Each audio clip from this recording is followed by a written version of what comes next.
Why, hello, adventurers, and welcome to today's Tavern Tales. Now, you guys can go and talk to some of the adventurers around here, but I have to head to the back and make some pock and bacon. Gotta figure out what that is. But I do hope you guys enjoyed today's story. You approach a adventurer who claims to have a story titled I am currently running two separate games taking place in the same adventuring school. Here is session one from one of the two. Chapter 1. A early morning misadventure. The humid pre-dawn air hung heavy, still, and cold, as Bardrick, a half-orc with a rebellious swagger of Jude Nasson in the breakfast club, paced impatiently by the roadside. He was waiting for his friend, Shortings, who was supposed to be his ride to the nightclub. A crackle from his phone informed him of a flat tire and a potential delay. Bardrick, with a quick thumb tap, sent a text to Rorfid, his cyber emote in Messenger, a orcish thumbs up, a mom emoji with a clock, a code only Barbara seemed to understand, meaning let me know when she's in. With a shrug and a sigh, Barbara decided to ditch the waiting game and just walk. As he strode past the dimming lit bungalow, a commonly a commotion erupted. A kid bursted out of the store, a blur of motion, with a fuming owner hot on his heels. Bargronic, with a lazy ignition, tried to trip the fleeing young youth, but his aim was off, and instead of snagging the kid, he stumbled, collapsing with the pursuing Bongolith owner. The owner, catching his breath, giving Bongolith a hard time for his failed attempt, Bongolith simply shrugged him off a dismissive gesture and continued on his way. A few blocks later, he spotted the same kid, now nestled in an alleyway, causing sli- uh, casually sipping a 40-ounce bottle. Bachelor stopped, a glimpse in his eye. He struck up a conversation with bit casual pursuit, managed to convince the kid to hand over one of the stolen 40s, a devilish reward for his non intervenence. Meanwhile, in a quiet suburban home, Foy, a young woman with a halo that shimmers faintly in dim with a dimming morning light, with a uh, with was in stoic panic. A mountain of discarded clothing laid around her as she frantically searched for the perfect outfit, ultimately defaulting to her familiar baseball tee. She descended down the stairs to await her ride, knowing that her method of transportation to the mysterious school depended on her statue. Her acceptance letter, ex, her acceptance letter, excitingly started her grandmother's autumn status, glimmering, glimmering, given her what am familiar bloodline. She'd never met her mother, or at least didn't remember meeting her. So this grandmother was a new uh, absurd concern, though she was promised a private escort fitting of her livery. Her grandmother had also telepathically notified her that a private resident fitting her royal vision would be sent to the school grounds for her to live in. A ring at the doorbell announced the arrival of her ride.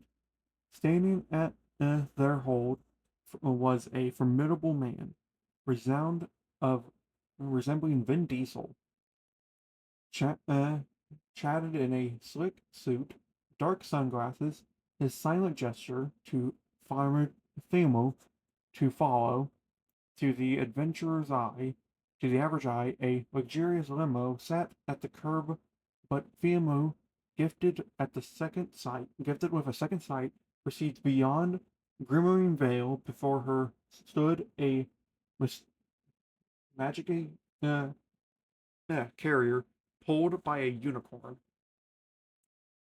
Fiamu, Fiamu approached the mythic creature.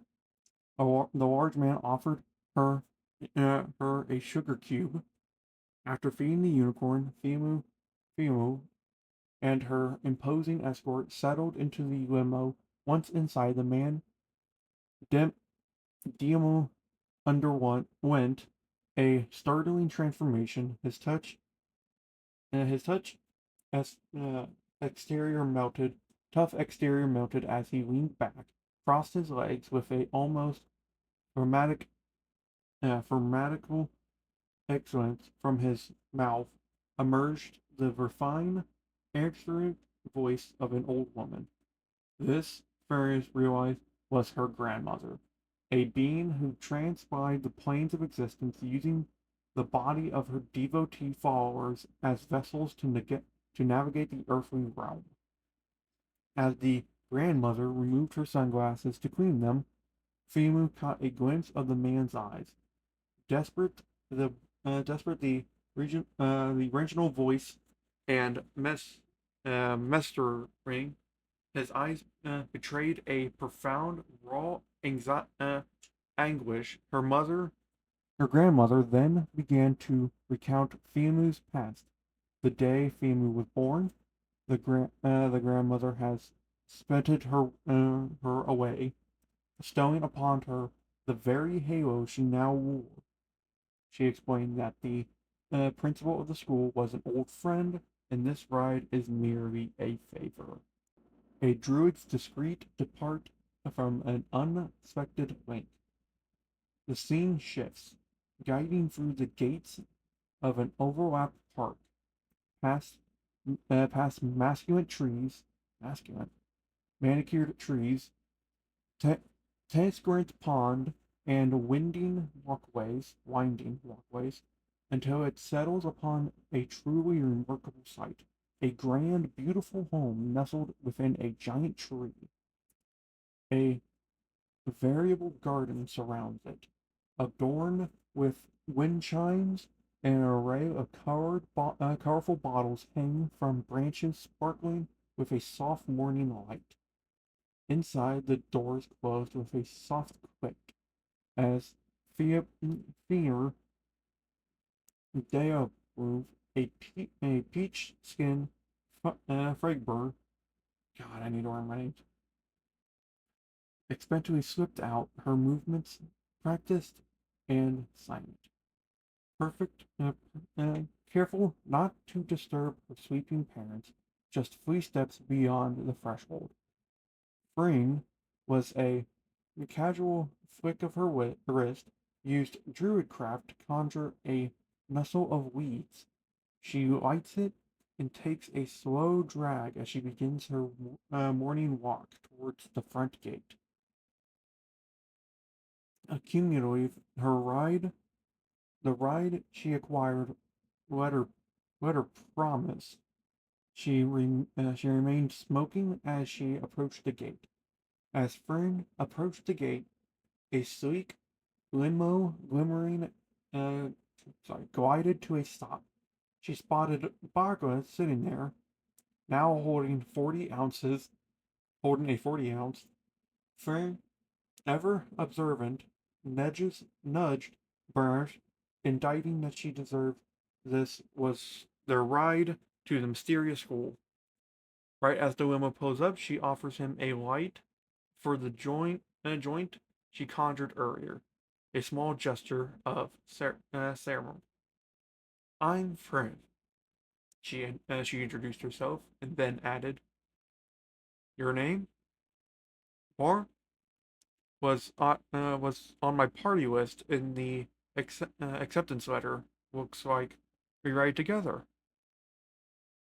Barfrack approached the limo. He asked the large man if he could smoke inside. The imposing figure simply leaned down without a word and flicked the joint from Bar's finger. Fert, still casually puffs away on her own, got into the limo with no issue. Ugh. The group then piled into the vehicle as the limo pulls away. A voice, representing directly within Fiona's mind, grandmother Ventura's telepathically message, "We have one more stop," she communicated, her presence as clear in Rios' thought as if she was speaking aloud. The limo pulls away from the curb and heads to pick up their last member. 2 weeks earlier, an unsettling ad. Flashback 2 weeks. The scene drifts through the upstairs window. The middle class home setting on Siren Moonshadow Smith, an emo looking young man with a profound dark circles under his eyes. He sat absorbed in his phone, mindlessly swiping through concerts. His current obsession was Sharky Surfers. I'm just making up a fake name just cuz. But every time an ad popped up, he skillfully closed it and jumped to Talkie Tick, whatever. Swiped until another ad appeared, then jumped back to Surfy Subway, whatever, in reckless, repentant loop. However, a particular ad kept interrupting his rhythm. It featured a gentleman who bore an uncanny resemblance to Joe Ogden, staring down directly the camera lens. Eventually, Charles swiped his fingers stealingly and found himself watching. "Hello there, friend," the man began, his voice at a smooth particle bliss. Hey, thanks for stopping. Do you or a loved one feel like a lack of power in your life? A lack of control? Have you experienced sadness, loss of a loved one, feuding rage, reaping everything you could want?"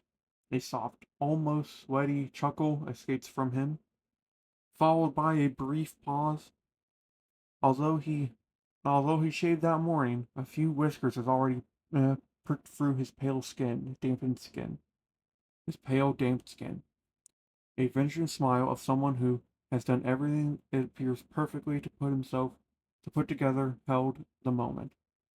Press order below for your life-changing kids. Go on, kids. With a simple thumb tap, Charles pressed order. The man on the screen let out a single dry chuckle, and the ad vanished, replaced by a familiar content screen. The arrival of these life-changing kits. Fast forward to the first day of school. Against his unusual interest, Charles Moonshade Smith felt an unusual urge to rise early. His alarm set for a time he rarely saw, jolted him awake, just as he, compelled with a strange burst of posture. The doorbell rang, followed by a soft thump of a package thump hitting a soft thump of a package hitting the step. Charles almost forgot he ordered something, particularly 2 weeks ago, but the lack of shipping information led him to believe that it was just another data scamming scheme. Yeah. He opened the door. He found a oxygen box, the surface smooth, featureless, without any obstruction seams. Bringing it inside, Charles set it on the table and grabbed a knife, intentionally to pry it open. As the blade neared, however, the box popped open on its own, with a sound like a wet mouth smacking. Inside nestled a pale white gloss paper, laid a singular earbud, and a watch. The paper bore simple, almost childlike drawing of a man putting a Bluetooth device in his ear, beneath which read, "Say the name." Charles, unsettled by almost also strangely occurred, slipped the earpiece into his ear and muttered the word river. Instantly, his earbuds seemed to grow. Tiny legs climbed deeper into his ear canal, settling in with a almost organic feel. Sweat beaded down his eyebrow. He tossed the watch into his bag and gestured for an uneasy dismissal, and headed out the door. Just as he stepped onto the curb, a limo pulled up. He crawled inside, pulled his phone out as the journey to school began. Quest Heaven welcomes its new recruits. Once the limo doors closed, a TV screen silently slipped up from its hidden compartment, displaying a video of Quest Heaven. A welcoming message played, informing the new party that they are joining the school a week into the academy year. The unusual circumstances were explained. The early and tragic loss of some students have bumped the next line them into immediate enrollment. This is rare, the video explained. From the school for the school to lost an entire party of students, but two has been lost in a horrible accident. Normally, the school merely fills gaps in existing parties, but this unusual event forced the newly assembled students into a party together. The video also the video also details the current day's events. A extracurricular sign-up day. There will be food, entertainment, various booths, and an introduction to the staff. As the welcome video concludes, the limo slows and pulls up to a dirt alleyway. The terminal, uh, the termination at a lone porta potty. The limo door opens. Everyone begins to exit as a large Vin Diesel-looking man moved. The party noticed his body seems to be glitching. The veins become increasingly swollen and discolored, and an unsettling, rotten appearance, though his stoic demeanor remains unchanged. Fiumu stepping out, looks back at the grandmothers still inside the limo. She asks if everything is all right with the grandmother. She explains that her presence could be a lot for a regular husk to carry, but dismissed it is no bother as no bother. She reminds Fiamu about the private Diamu Deku awaiting her at the school grounds. And with a careful toodaloo, the limo begins to pull away. A porta-pot portal and a doors knock call. As the limo vanishes, Barbara's phone buzzes once more with Fimu's incentives question mark. Four new recruits start at a porta pot. They opened its flimsy door, revealing not a grimy interior, but a glowing gate shimmering within.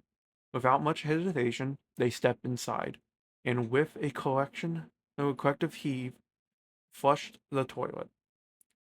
The sensation immediate and bizarre. Their bodies felt as if they were dismantling and reassembling, shimmering, squealing, squeaking, and stretching, growing, and folding all at once.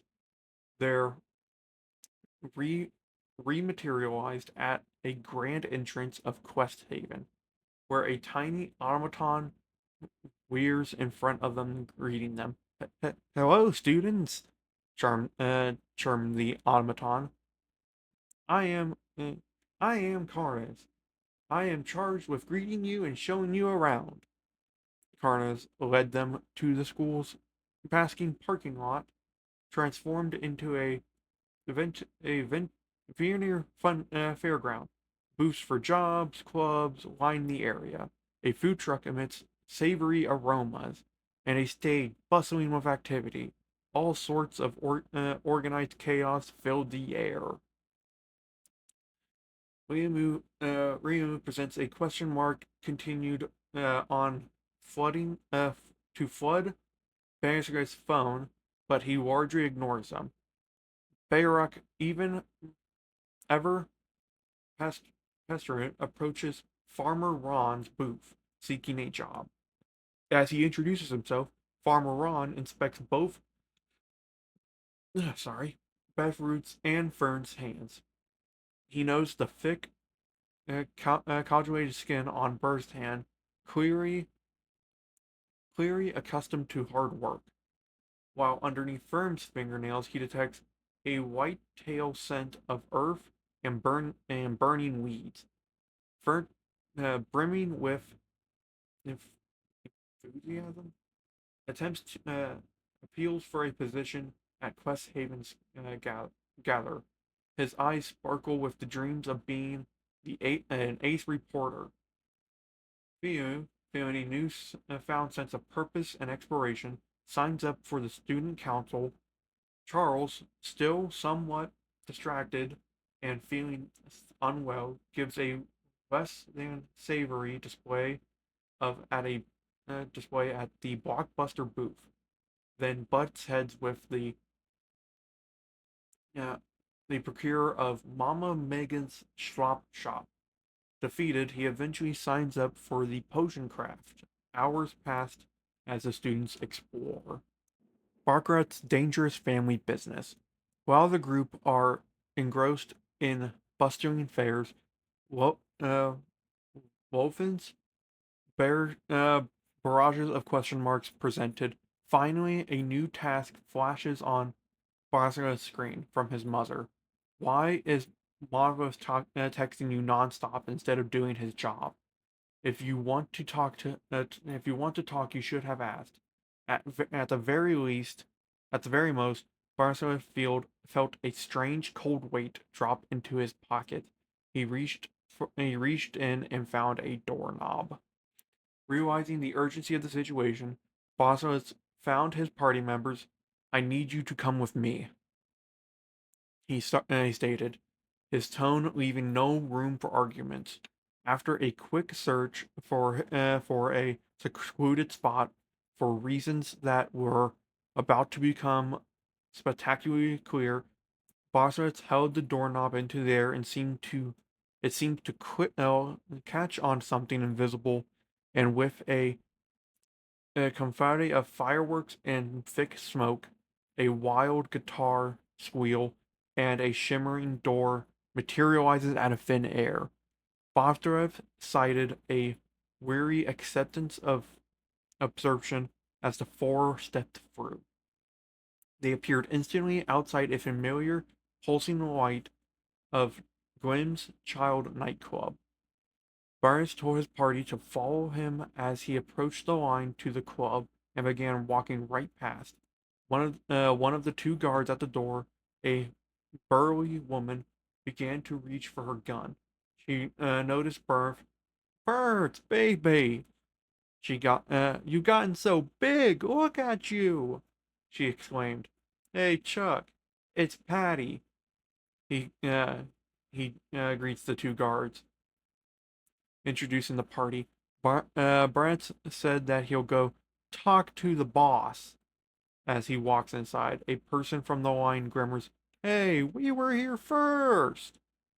And started to cut the line. Patty, without a warning, blew his head off. Oh.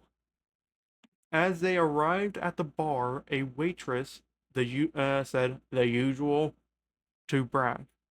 He signaled for four of them. She brought out a thick, syrupy-looking beverage that was strong and sweet. They all gagged it down. Burst then said he's got to go talk to someone, and left the rest at the bar. Meanwhile, Charles's phone has stopped working altogether, so he decided to excuse himself from the to the bathroom. During this, Theo and Vert headed to the bar to try to get something valuable to drink. A large minotaur bartender with a surprisingly New York Queen voice made his favorite drink, a yellow liquid with a martinet's glass with the appearance of fireworks inside, called a lemon spark. As the girls drank, their eyelids, their eyes lit with fireworks, and they felt invincible. Cut to upstairs. Barnes approached the and instantly, uh, muscular half orc stood in front of the door and looked down at Barnes. They clapped hands and began to instantly compete handshakes as they let him inside. As Barnes entered the room, he saw his mother sitting on the couch, standing near her personal bar, as Mr. V and his goons savored a Orphan's Platinum Warforge in a dazzling black and green and purple wyvern silk suit. Balfour noticed a glimmer of a pistol inside Mr. V's jacket as he covers up. Mr. V looks over and says, "If it ain't little Barfred, he's gotten big, like his old man." Barfred responded by saying, "Have a nice day, Mr. Conf," in sarcastic manner, as if to say, "Get the fuck out." Meanwhile, in the bathroom, Charles opened his backpack looking for a charger for his phone and saw the switch from this morning. A a prodigious Spider-Man watch, just like the one from the claw machine at the carnival when he was younger. Forgetting about his phone, he slipped it into his wrist and closed the clamp. He turned it over to admire it, and as he turned it back, the clamp was gone. Freaking out, Charles snapped out of it. Freaked out, Charles was snapped out of it when he heard his phone. It was on, and it was blowing up. As he pulled it out and opened it, he saw a second app for for TikTok, but all black. As he opened that, the camera faced him. Where should he be? Where he saw a horrific suit of armor with a glowing yellow eye. Freaked out, Charles threw his phone across the bathroom as he looked at his hands in the mirror. Everything was normal. He shoved his phone into his pocket, heading back out of the bathroom, terrified. His mother, the over-the-top love in the front of the crowd, yet emotional and mentally distant, self-focused woman, said, "Bratty, baby, you know, Lucas can't text and keep his eyes out for dangers at the same time. You want to talk to me? Spit it out." At this time, Brett brought up his promised birthday present. When I asked for my own place for my birthday, you said I could have the beast. Well, I'm here to pick it up. Baby cakes, you know the beast is the spotlight of the club's franchise. Mom, that isn't the beast on the sign. It's fake. Argued Barbrick. What will the people think if they see the beast up top? Also, a copy of it's driving around. I'm sorry, baby, I just can't. She apologized, pleading to no luck, saying that she has to get back to work. As Barrick was walking out the door, he tried to grab for the keys and was met by his mother's hand. She smiled at his bravery. She looked deep into his eyes and said, "Tell your friends, drinks around the house." As she released his hand, she gripped a microphone and out to the catwalk stage by her office and began to sing. Outside the office, looking Dejar, Ruth looked at Barak and said, "Sorry, kid. I know she promised, but you know how she gets. Words first, reality later." As he pulled out a joint and offered one to Bar, he said, "I can't believe how much you've grown. It's almost like it was yesterday that you were helping me with those car jobs. Remember that?" "Yeah, I do. I sure do," said Bar, negotiatingly. "You know, I bet you learned some stuff while you was on those with me, didn't you?" Suddenly, a light went off in Barker's head. A knowing smirk.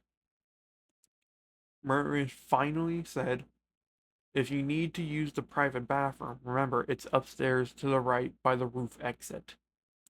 The beast and teleporting bus. Down on the dance floor, Fear, Fear and Fars were enjoying their drinks, hanging out as they saw Charles, paler and sweatier than usual. "Are you okay?" Femur said Femur. Charles assured them that he didn't feel great and must have been Barzio's drink. At this time, Barzio told everyone he had to go and get the real beast from the rooftop garage. Initially skeptical, Fear decided against waiting at the school, realizing that she had no idea where they were. She reluctantly agreed to join him. As as they got out of the roof, they saw a tour bus that looked kind of like the one on the side of the club, but way older and more beaten up. It looks like it Barry drove. Fluids underneath, rust, and a weird smell. A busted septic tank. Barcelona looked under the steering wheel for the keys and just saw wires. With the help of everyone, he ended up getting it jumped.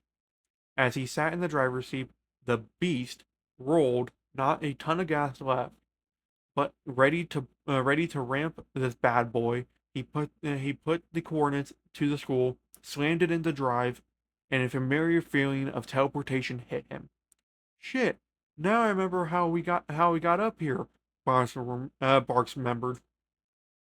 As the teleportation went off, the bus flashed, and at the same elevation, it appeared outside the school.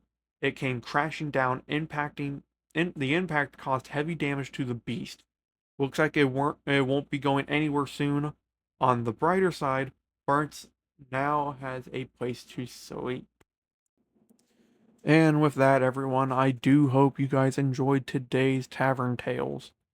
And if you guys are wondering, the people who ordered the pocket bacon followed the name to its letter and left putting them in their pockets. Hopefully, it's still good by then. But this is for this is just for people for the end of the video. If you guys are going to be more aware, I'm going to try to post more often. Thursdays are going to be for Tavern Tales. Fridays are going to be more Warhammer based. And I'm thinking about maybe doing Tuesdays, doing just like updates in the nerd Warhammer Magic community era. But I do hope you guys enjoyed today's episode, and I will see you all tomorrow.